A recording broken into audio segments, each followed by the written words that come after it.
Сайхан хүүхэн сайн мөр хоёр буг болдог гэсэн үг байдаг.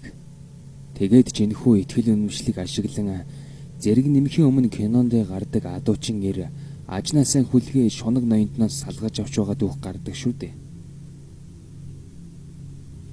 Тэгвэл ямар ч ирийн нүд унаж сэтгэл хямармаар сайхан төрсөн дээ саран гэрэл гэдэг бүсгүй амьдараа шулмас болсон явдал 1985 онд тохиож 1982 онд нийслэлийн 24-р сургуулийг төгссөн тэрээр ахын үйлчлэгээний темэст илсэн оржээ.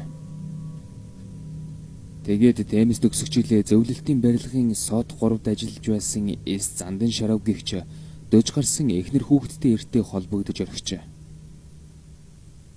Эс Зандан Шарав түүний үдсэглэн гоо бие цогцос гинэн хонгор аашааланд нь унаж туслаа дурлахтаа эхнэр 3 хүүхдээ гаргуунд нь гаргаж үнсэнд хаягдсан шалц шиг орхихоо юм чинээ бодсонгүй. Дээ саран гэрэлээ тэр үед аав нь өнгөрөөд удаагүй. Бас ээж нь бие муудад хэвтэрт орчихсон байсан учраас айлын ганц охины хувьд амьдрал нь хүнд байсан нь ойлгомжтой. Яг тэр үед нь эс Зандан Шарав эхнэр хүүхдээ хаяад тэдний гэр дээрээ суучихжээ. Дээ саран гэрлийн ээж нь ухаан орон гарan байхдаа "Охин минь, энэ хүн нэг л хүйтэн харцтай юм. Чамайг ихэлээ зовоох байхтай" гэж хэлэхэд анхныхаараа өгсөн тэнэгхэн охин ямар ч ухаарал авсангүй. Тэгээд ч ханаасаа салсандаа сэтгэл санаагаар унсан байсан эхэн тунч удалгүй өөд болжээ. Тэр цагаас эхлээд хайлсан тугалах шиг л бөмбөрч байсан Зандан Шарвын ааш зан өдөр ирэх тусам хуурч залуу эхнэрээ хардаж зовоох нь энүүхэнд болов. Сүүлдээ гэрээс ч гаргалгүй гаднаас нь цойжилчгоод явдаг болжээ. Нэгэн удаа эхнэр нь хог асгаж яваад айл асуусан залуутаа үг сольсныхын төлөө зодож нүдээд зогссонгүй. Дүүрийг нэрэмдэглэн хүн харахын эцэхүй болгожээ. Энэ бүх дарамтнаас зүгтах санаа өөрлөн гэрээсээ ороход 3 хоног нэг найзандаа бөгж байгаад нөхөртөө баригджээ. Тэгээд өгтлээ зодуулчгаад гэртээ хагасар шахам санаа нь орон гарan тарчилж байхдаа нэг л жир бүсийн болж байгаа нь мэдрэгдэжээ.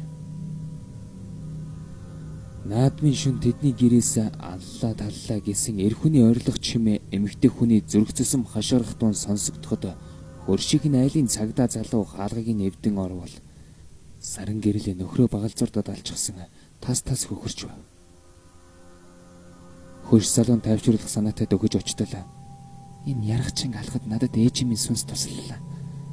Би одоо жинхэнэ шулан болсон" гэж хэлээд гадагшаа гарах гэж оролдоход хөршин саадуулах гэтэл амьд хүнд баймгүй их хүчээр түүнийг хан руу савж хайчгаад хаалгаар гарan оджээ. Цагдаагийнхан түүнийг эрен сурвалжилсан авч олдсонгүй. Харин 7 хоногийн дараа ээжийнхээ бүлшийг тэрврээд өгчихсэн байхыг нь оршуулган газрын манаач олжээ. Түүнийг оршуулагчин болоход шүдэн ургаад соёо гарчихсан. Хөл гарынх нь хумс яг л баавгаан савар шиг болчихсон байжээ. Хэрэг явдал ч ингээд өнгөрөв.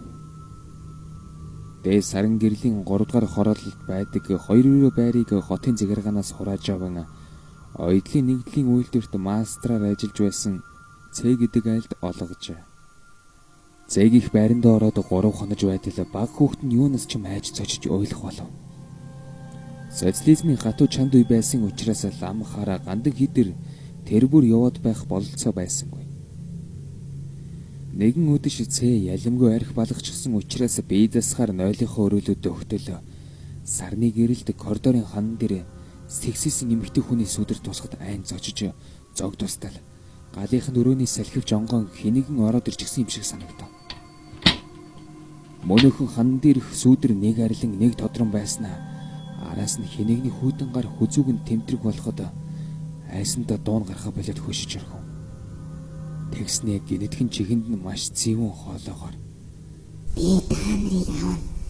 Ирчүүд бүгд адилхан өгтөл болно" гэж шивнэн хэлэх шиг санагдаад нэг л мэдхэд ухаан алдчихжээ. Өглөө эхнэр хүүхэд Цэг ухаангүй коридорт хэвтэж байхад нь олж хараад эмч дууджээ. Эмнэлэгт очисон авч оншин тодорсонгүй. Харин нас барахынхаа өмнөх нь нэг удаа ухаан орохдоо эхнэртэй Би шулмас гарсан. Чи хүүхдүүд аваад дариухан гар. Тэр шулмас намайг аваачих гээд байна. Гэж хэлээд өнгөрчээ. Эхнэр нь мэдээж тэр байрнаас гаралгүй яах вэ? Энэ маягаар уг байранд орсон айлын эрэгтэй хүмүүс ёс бусаар өнгөрдөг болсон тэр шулмастай холбоотой байх хэмээн тэддгээр байрны оршин суугчид одоог хүртэл ярьдаг юм. Харин 1990 онд энэ байранд хоёр охинтой эмэгтэй орсноор мөнөөхөн шулмас үзэгдэхээ болж өхөл зогсжээ. Гэвч энд эрхэн амьдрал дахиад л шулмсын хилэн бадрах байх хэмээн хуршүүд нь ярьдаг юм.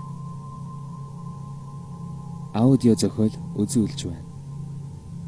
Хэрв танд манай контент таалагддаг бол та манай YouTube сүгийг subscribe хийж мөн манай Facebook хуудсыг лайк дараарай. Баярлалаа.